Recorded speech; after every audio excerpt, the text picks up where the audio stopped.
Welcome to Aging Revolution. I am your host, Ty Mines. With me today, I am joined by Tova Roth and Kendall Cook from Hospice of the Piedmont. What can you guys tell me about yourselves?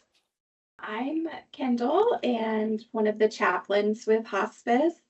Been with them about 7 years and with a previous hospice company before that. So in end of life care for hospice for about 10 years and was a hospital chaplain prior to that. And my name is Tova, and I've been with Hospice of the Piedmont. I think it's been almost 3 years. I had not had experience in hospice before, but um, I'm finding I really love it. I've been a social worker for, I guess, maybe 25 years. So we just support families in any way that's needed. Great, thank you guys. My first question for you is, how can you explain what hospice is for those who are not aware? A great question. How much time do you have? I'm just kidding. Yeah, hospice is a very varied service, but we provide end of life and palliative care for people facing terminal illnesses. And we provide care for patients and families in their homes, in nursing homes. We have an inpatient facility. We work with the local hospitals. So we really try to reach needs of our families where people are. And to be eligible for hospice care, you have to have a life limiting diagnosis of 6 months or less from a couple physicians. And hospice care serves not only the patient, but also the entire family system, and not just the physical components of the disease, but the emotional, spiritual, social, psychological needs as well. Great, that's a great answer. I would add just the practical support. It's helpful for families to have nurses come out to your home. There's supplies and equipment is delivered. It's covered by Medicare. So in the later stages of illness, people will, call 911 and go in an ambulance and have to go to the ER. And it's hard on the families and hard on the patients. And so as a practical service, I just think it's a great support also. Definitely. It's also, I think, important for people to know that you can be referred to hospice from your family physician or specialty doctor, but families can also call our main number and inquire about the nursing assessment visit and have our staff kind of connect that relationship and be the bridge to the doctor. So we really encourage families, if they're wondering if it's a time for palliative or end of life hospice care, to give us a call. So you both talked about this a little bit and saying what your jobs are with Hospice of the Piedmont, but can you explain a little bit more of what your exact role is as a chaplain or as a social worker? I guess if I were to define the role, a social worker provides emotional support. And that can mean, it doesn't mean that someone has to be struggling emotionally or need counseling. It's really support in ways that aren't directly related to medications and comfort care and supplies. So sometimes emotional support is really just helping reduce any sort of stress on the family, and that could really vary. It can be, just talking, but it can be helping with information about benefits, helping with resources for caregivers, giving families information about end of life options, funeral homes, things so they don't have to do the research because they just don't have time, don't want to think about it. Just answering questions. Sometimes it's about legal documents. So anything that really supports the family, reducing the stress and making things a bit easier. Yeah, I think that's really important. It's caregiving in general is a very stressful thing for most people, but I imagine end of life caregiving is just another level of added stress because there's so many things that you have to think about when Yeah, looking at something like that. yeah. And for as your chaplain role? Yeah, so as a chaplain, we definitely partner with the social workers and other staff to provide emotional support and we provide spiritual care and in the form of the connection or affiliation preferences of the family and the patient. And the really amazing thing about being a hospice chaplain versus serving as like a church pastor is we serve everybody, and people don't even have to have a religious affiliation. There's those universal parts of being a human. Like we all have a heart, and I believe a spirit and soul, and so really trying to help patients feel unconditional, love and kindness and compassion, and really helping families navigate the spiritual side of end of life. We also assist with funerals and planning services, and helping their pastors or priests kind of keep a connection. We do a lot of sacraments, communion. A lot of people are unable to, attend service, so we bring communion to the home, and baptisms, some weddings occasionally. So a lot of funerals, but yeah, we do a lot of varied spiritual care. We always think about how caregiving is a group effort, which is obvious with both your jobs. We need somebody that can help with every aspect of caring. Nobody can do it alone, and nobody should have to do it alone. Who would you say is an end of a life caregiver, like as an individual or as a group? Who makes up that group of people? I guess I think of the people providing the direct care. There are a lot of people, depending on how you define it. The people who are bringing meals, changing them, cleaning, managing the medications. A lot of the time, that's family members taking turns, or a spouse, or sometimes a lot of time it does fall on one primary person. Mhm. I think of that person as the end of life caregiver, but also, in terms of hospice, I think of us as end of life, kind of a team of, people who provide end of life care also for the spiritual, emotional comfort, people in the family who are helping, sometimes the neighbors who are helping sit with families, the clergy members who come visit, can be all of that, but um, because we tend to think about the direct care, and that's kind of what I was thinking about too. Yeah.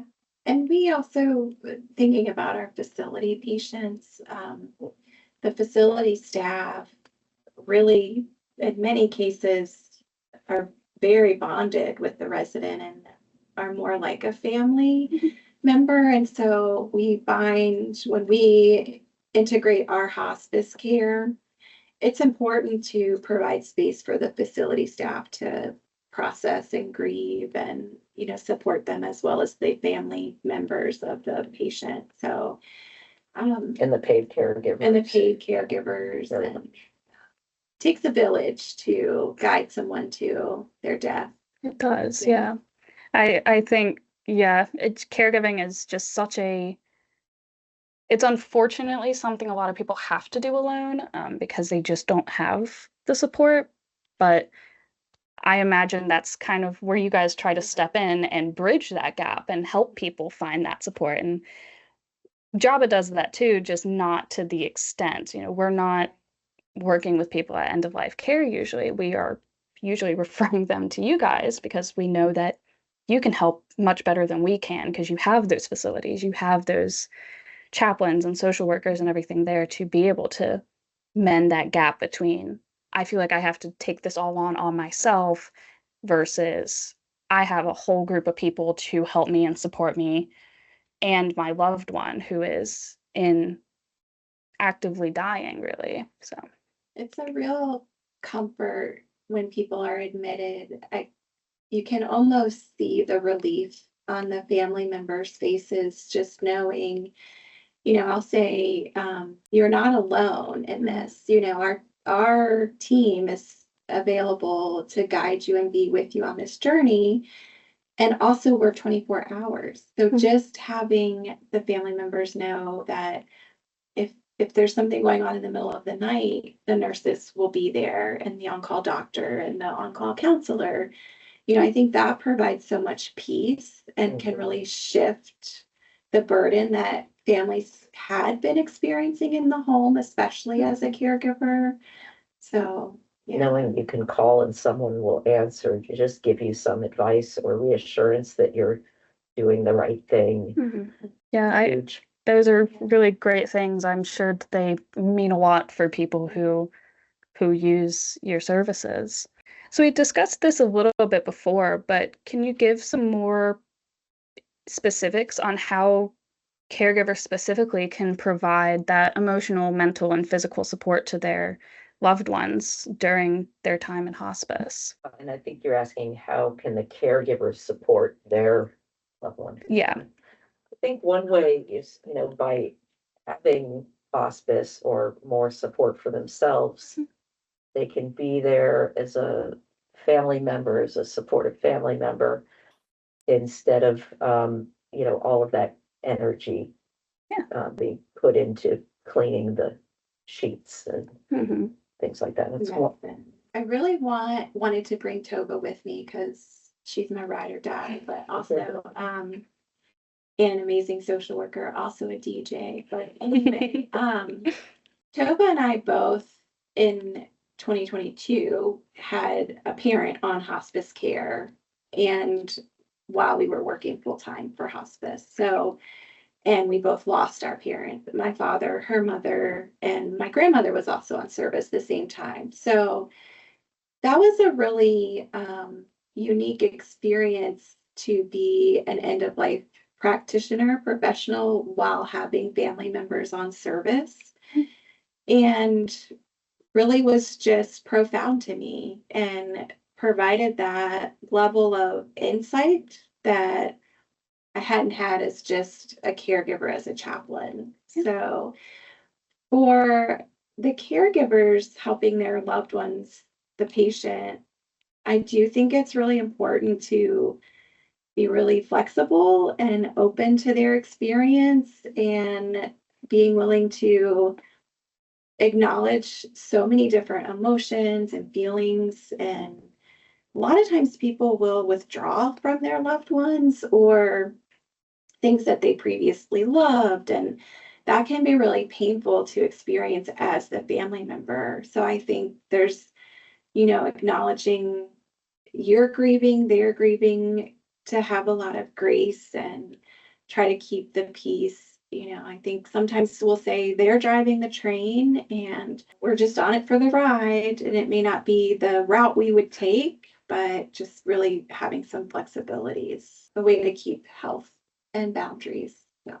I know that you said that to get on Hospice at the Piedmont, you have to have multiple physicians refer you, or you have to call in to get that referral. If somebody at home who is listening is caring for a loved one who is nearing the end of life, at what point of time do you guys think that they should contact a professional or a group, or Hospice at the Piedmont, for example? Yes, just to clarify so it doesn't sound overwhelming. So let's say a family member calls us and says, hey, we may need you. Then our admissions team and intake people would gather information from that patient's physician. And part of the admission process is for one of our physicians to review and kind of acknowledge, yes, they're eligible. So it's the two physicians oversight. And there's no commitment in that. They can come visit and we can tell them about hospice and some of the benefits, and they assess whether they meet criteria. And some people say, we're not quite ready for that yet, and that's fine. So it doesn't hurt to call. Yeah, everyone's on their own journey and they all have their own routes they need to take. That makes sense. Yeah. Yeah, there's really no bad time to call, any time to call, especially with our palliative program that has been able to really reach people who may not be eligible, but still could use some of that in-home care or facility care and oversight and partnership with the other medical members serving that family. Also, if someone reaches out and they're not eligible for either thing, there might still be something we could offer. We have a lot of other resources and a bereavement team, and just kind of brainstorming, what do you all need to feel supported? So, yeah. That's great. When thinking of end of life care, there is a concept referred to as anticipatory grief. Can you guys discuss a little bit about what that is and how to handle those emotions and everything that's happening during that time? How a caregiver can process that? Um, I don't have a real in-depth answer, but, it's, the grief that occurs before the loved one, actually dies, and a lot of that, if there's an illness that's been going on for years, I have plenty of family members tell me, I grieved a long time ago. I'm okay now. So during that time, I think, well, the best way to support someone, it really depends on what the person is open to, but I find people tend to enjoy talking about, life review, they call it, talking about their lives, when they met, how long they've been married, what kinds of things they did when they were younger. I mean, and people show me a lot of pictures, and people tend to respond well to that. And just listening, Yeah. without judgment. Mhm. Yeah, and anticipatory grieving. I think it's so sacred about being a chaplain and a hospice staff member, is that you create a space for people to kind of face that anticipatory grief, and sometimes it's really important to have that neutral non-family member to really dive into what that's like for them. And I certainly experience where family members don't want to burden the patient, or the patient doesn't want to burden the family member. And, for us to be able to be that vessel and vault of all those tender feelings. And, with the grieving that you experience preparing for a death, it's really important to nurture yourself and self-care, and making sure you're doing the best you can to maintain the very simple parts of being a human: eating enough, drinking, resting, and if you need help, to reach out. So, Yeah, it's the kind of acknowledged truth of you can't care for somebody else if you don't care for yourself. You have to be putting into your own mental health, into your own self-care to be able to be that support for somebody else. Yeah. My next question for you guys is, what is some advice that you would give to caregivers who are giving end-of-life care to a loved one? I know that we said, reach out if you need help, but is there anything else that you would want to tell them if you could say anything to them? People are not going to be doing it perfectly. They're not going to be doing it by the book, just like parenting. They may not turn the person every 2 hours or change them like this, but they do the best they can, and it's going to be okay. So I'd say being careful about advice if you're not there doing it. yeah. What is that phrase? Like, show up or Shut shut up. up? Yeah. Yes. Yeah. I think also for caregivers, we're all human, and it's a messy process, end of life, and that journey is a swirling storm sometimes. So, I think just once you're with us on hospice care, palliative, just knowing, we got you, we're here to help, Yeah. and it's okay if you need a break. I think that's something that family members don't realize is part of hospice care. We do respite cares, and especially for family members at home. I know I've had so many family members caring at home who, even my own family, my mom and uncle, really didn't want to send my grandmother to respite. And eventually they did. And she did 2 respites. And just that space to not be the caregiver, and to either just be her child or to have a complete break, was, I think, gave them extra strength for the journey. Yeah. Utilizing all of the resources available to people in hospice is really important. That makes sense. Yeah. My great grandmother was on hospice back in 2022 as well, actually. And that was a big thing in our family was my grandma was her main caregiver and didn't know how to step away. She didn't know how to stop caring. And it took a lot for us to kind of convince her and my aunt that they are allowed to take breaks. They are allowed to take a step back and say, I can't handle this right now. Yeah. Because it's hard. It is not an easy thing to do for anybody. They ended up, they didn't want to send her out somewhere else. They hired nurses to come in and care for her. And that was just such a big moment for them to be able to see that my grandmother and my aunt kind of came back to life almost. They went from constantly being in caregiver mode, not thinking about anything else, to they can now go get their hair done. They can go to the store. They can go and live a life that isn't fully revolved around caregiving. So I think that that support is a huge part of it. Can't put a price on it, caregiving is expensive, but Mhm. something I feel like you can't put a price on it. If you have, money that you've been saving, this would be something to spend it on. Yeah. Something worthwhile. Yeah. Right. Is there anything else that you guys would like to share? Anything you think is important to note?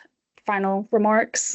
I think, and I don't know if, include this or not, but the one thing I think that people are concerned about with hospice, I think a lot of people could benefit from hospice, but don't want it because they think that means imminent death or whatever. And that's, I think, the biggest thing that I would want to mention is that, a lot of people have that perception, and it is true. Someone has their time is limited with a life limiting illness. It doesn't mean that they will die in 6 months or less.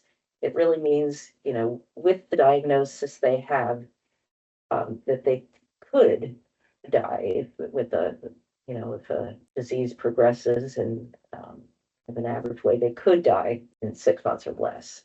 Plenty of people don't, and are on for a year or 2 years, or sometimes they bounce back a little and then go on hospice, then they're off hospice and go back again in a couple of years. Yeah, I would say I think it's a great supportive service, and I hate that people are scared about just the idea of it, Mhm. because it really doesn't mean anything other than you get some extra support. Yeah. And if you don't want hospice for any reason, you want to pursue some treatments or something like that, you can just revoke. It's as simple as signing and saying, we no longer want it for now. That's it. I feel like we have such a strong connotation to something like hospice because it deals with dying, and none of us want to think about dying. None of us want to think about getting older, much less what happens when we get a disease that limits our lifetime or are getting older to the point where we won't have much longer left. So I think that's important to kind of bring up that it doesn't necessarily have to be this big, scary, bad thing. It's just this is a support that we have and we can offer. So, They meet the criteria for this support, so we're gonna take the benefits. Yeah, I did a funeral this fall, but for this dear patient who had been on our service for 7 years. And I was like, amazing. And looking back over her life, I remember how she was at the beginning and then at the end. And, it's just, she was in a nursing home, but even for the family, an absolute blessing that hospice was with her through all the changes and for the family. And I think the closing kind of remarks for me is before I entered into hospice, I had a lot of fear about dying, and could be from the trauma chaplaincy I was in, but like didn't love it, thinking about it. And so now that this is transformed kind of into a calling, it's a mysterious experience being with someone when they're dying, but it's also very holy. And I've come to see how beautiful it is and not scary, and also about grief and my own personal grief. It's going to be a part of me forever. I used to think of grieving as, you're going to go through it and move on. And now I'm learning that it's because of the love that I shared with my family members and other people, that grief is just part of my core. I think for family members and caregivers to know that grief is perhaps not the monster at the end of the book, but a friend that we greet along the way. So if somebody wants to reach out to Hospice of the Piedmont, how can they go about doing that? They can, of course, we have a website with all the contact numbers, but really just dialing the main number, 434-817-6900. Yeah. And that's the first point of contact, and that person will direct you to the right person. Great. Perfect. Thank you for sharing. And the website for anyone's information is hopva.org if you need to go onto their website and learn a bit more, see what services are available to you before you call in. That's an option. We also have a great community team. And so if there's like a group or a church or another nonprofit that wants us to come and provide education or more info on our services, we'd be happy to do that too. Great. Yeah. Thank you guys. You're welcome. You're welcome. Thank you. Yeah. Thank you guys for being here and for having this conversation with me. I really appreciate it. Thank you.